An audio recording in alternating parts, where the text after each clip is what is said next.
Siku nyingine tena ya baraka, mtazamaji wa Dar es Salaam Tanzania TV, tunakukaribisha katika kipindi chako pendwa cha Rumix, kipindi ambacho kinafundisha, kuelimisha na kutoa kabisa fikra ambazo ni chanya kwa vijana. Leo tuna mada yetu inayosema ni mambo gani ambayo tunatakiwa kuyaepuka ili kuweza kuendelea na biashara? Ni mambo gani ambayo tunatakiwa kujiepusha nayo ili tuweze kusonga kibiashara?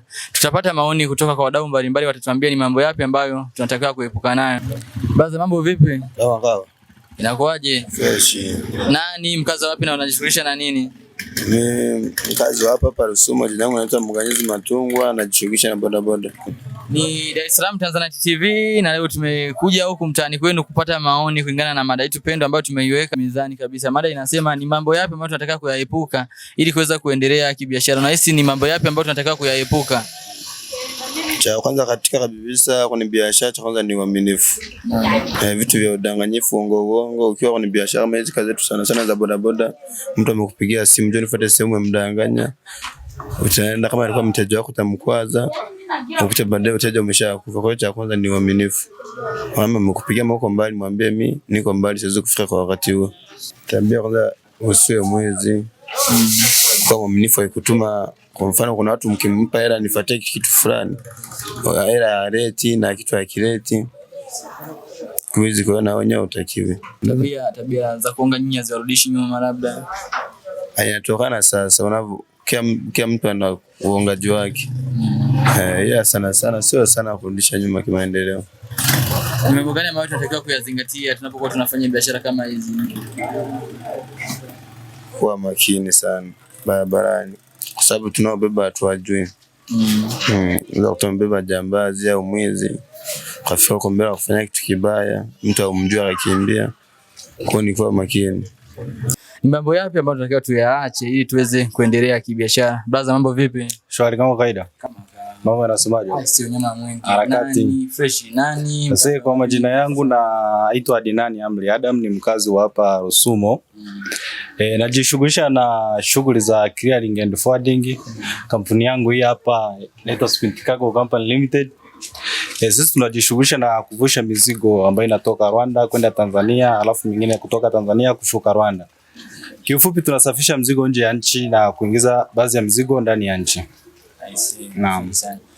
Mada yetu tunasema ni mambo gani ambayo tunatakiwa kuepukana nayo sisi kama vijana ili kuweza kuendelea kibiashara? Na hisi ni mambo yapi? Jambo la kwanza, mimi kama kijana na nyie vijana wenzangu, napenda kuwashauri au napendekeza mimi kama kijana, masuala yanayoturudisha nyuma sisi kama vijana ni mfano kama kubeti, yani hizi betting hizi. Unajikuta kijana amepambana ndani ya mwezi amekusanya ka 50, anatengeneza mkeka wa 20,000 siku hiyo inaliwa, anaanza kujiingiza kwenye madeni ambayo sasa unakuta faida yake aliyokuwa amefanyia mwezi mzima anajikuta moja kwa moja anairudisha kwenye kubeti, maana yake imechukuliwa na watu wengine. Jambo lingine mfano ni kama haya masuala ya kujihusisha na vikundi.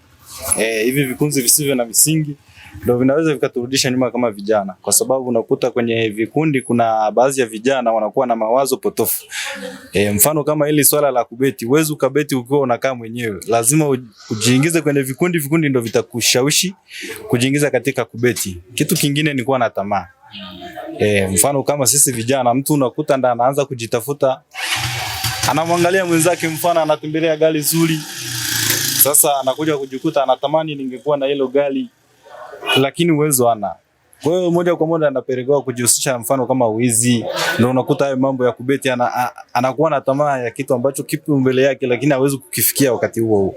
Kwa hiyo mimi kiufupi, mimi nawashauri vijana tupambane, tufanye kazi za halali, ndio tutaweza kufanikiwa. Vitu gani ambavyo tunataka kuvizingatia ili kuweza kuendelea? Kiufupi inabidi sasa tujiunge na makundi ambayo yana mwelekeo mzuri. Ukichagua rafiki, chagua rafiki mwema ambaye atakushauri mambo mazuri, asikupoteze kiufupi. Vijana wengi tumekuwa tukitaka kutajirika kwa haraka, kwa maana tunataka kutoka ngazi namba 1 kuelekea na ngazi namba 10. Huku 2, 3, 4 tunazivuka, tunatamani tufike haraka tunapoelekea, na hiyo pia ni njia mojawapo ambayo inaweza kufanya wewe ufanye mambo ambayo sio, kwa sababu kama nilikuwa na 20,000 natamani nikaibe ili niweze kupata milioni au milioni 2. Unalipi la kuwashauri vijana kama? Kiufupi tufanye kazi. Tutafute kazi, tufanye kazi za halali. Uwezi ukapata moja zeni yani kimaisha ya binadamu utatamani kuluka kufikia 10, lakini wakati hapo umeiluka 2, 3 mpaka 9. Sasa ili uifikie 10 sasa inabidi sasa uanzie kwenye hii umepata moja uhesabu 2, 3, 4, 5 mpaka 10. Kifupi tufanye kazi. Kijana anayejitafuta swala la kuwa na mahusiano nahisi ni swala la kuepukana nalo au ni swala la kuwa nalo kwa sababu aidha anaweza akashauriwa na mpenzi wake. Na saa nyingine unaweza ukasema inaweza ikasaidia, lakini at the same time inaweza ikawa inakupoteza. Kwa sababu kama unajitafuta ukijihusisha na mambo ya wapenzi au wachumba manini yatakupoteza kwa sababu utakuwa na uwezo. Unaona? Kwa hiyo ninakushauri sisi kama vijana najishauri au na washauri nyewe vijana wenzangu, jitafuteni kwanza, ukishaona kwamba hapa unapaka kusimamia ndio ujihusishe na mambo ya mapenzi, lakini kiufupi kama hujajipata mapenzi weka pembeni, pambana na maisha. Nahisi ibada inaweza kuwa njia mojawapo ya kumsaidia kijana katika kuendelea sana. Tena sana kwa sababu katika kujitafuta lazima mtegemee Mungu. Lazima mtegemee Mungu kwa sababu kila unapoamka kwenda kupambana anayekupangia riziki ni Mungu. Kwa hiyo utakuwa unaamka wewe unaenda uwezo wanasema kwamba mtembea bure sio sawa na mkaa bure. Sasa wewe unaweza ukaamka umekaa ndani una cha kufanya, maana yake sasa utazidi kudumaa, akili yako itadumaa tofauti na mtu anayetoka nje akaenda kupambana. Mtazamaji wa Dar es Salaam Tanzania TV, tunaendelea kukusanya maoni kutoka kwa wadau mbalimbali na mada yetu ni ile inaendelea, na wewe unalo kuchangia kupitia komenti yako ni Dar es Salaam Tanzania TV. Tupate maoni kutoka kwa sista yetu, atuambie ni mambo yapi ambayo unatakiwa kuepukana nayo ili uweze kuendelea kibiashara. Sister vipi? Poa kwema. Poa kabisa, unaendeleaje? Niko poa. Naitwa nani? Ni mkazi wa wapi? Unajishughulisha na nini? Mimi naitwa Lea David, ni mkazi wa Rusumo. Najishughulisha na kuuza nguo. Fanya biashara za nguo. Sisi mada yetu inasemaje? Ni mambo yapi ambayo unatakiwa kuepukana nayo ili uweze kuendelea kibiashara? Na sisi kwa upande wako ni mambo gani ambayo unaweza kuepukana nayo ili uweze kusonga? Mambo ambayo naweza kuepukana nayo kwenye kama hii biashara yangu, kwanza ni kauli mbaya. Yaani kauli ambayo haishawishi mteja. La pili, kama mimi ninapouza nguo hapa, jambo la pili ni uchafu, yaani uchafu wa mazingira. Mfano duka kwenye kama hili nguo kuna changamoto ya vumbi. Kwa hiyo inabidi nizingatie usafi ili kuwavutia wateja. Tabia lazima labda makundi, tuseme kama ulevi, makundi ya ulevi, udangaji, kama huko tulivyo mpakani, lazima uzingatie hayo. Kwa upande wako unahisi ni kitu gani ambacho unatakiwa ukizingatia ili uweze kuendelea kusurvive hapa mjini kibiashara? Cha msingi ni kufanya kazi kwa bidii, chapa kazi. Ndio la msingi ambalo naweza likakuendeleza kibiashara au kimaisha.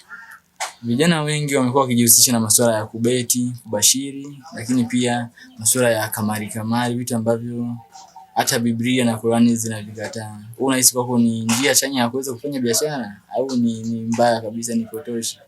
Mimi kwangu sio njia ya kufanya biashara au kuniletea maendeleo kwa upande wangu.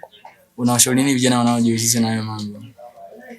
Mimi nawashauri tu wafanye kazi, yaani kazi zinazoweza kuingiza kipato kwa halali kuliko haya mambo ya kubeti na kamari. Unahisi kwamba mahusiano ni njia mojawapo ya kuweza kuendelea kibiashara? Mahusiano ya nini? Mahusiano yani kuwa na mpenzi. Kimapenzi. Hamna, hata ukiwa na mahusiano lazima uwe na kazi, ufanye kazi, maana huwezi kumtegemea mtu, lazima na wewe ujishughulishe. Vijana wengi hususan watoto wa kike wamekuwa ni watu ambao wanategemea sana kuwa na mahusiano, unamtegemea kwanza mume wako au mchumba wako. Unakutana umeka zako nyumbani unasema mchumba kaenda kazini, baadaye ataniletea chochote kitu, au nikiwa na shida nitampigia simu nitamwambia ni 1 2 3. Unahisi hiyo imekaaje kibiashara? Ni mbaya ni nzuri? Sio nzuri. Yaani kumtegemea mtu, kwa hiyo yeye akikosa hiyo siku umekaa umemtegemea atakuletea, akikosa kwa lazima na wewe uwe unashughulisha. Mimi nawashauri tu na wenyewe wajishughulishe, wafanye kazi, hata kama ana mtu lazima na yeye awe na kitu chake pembeni.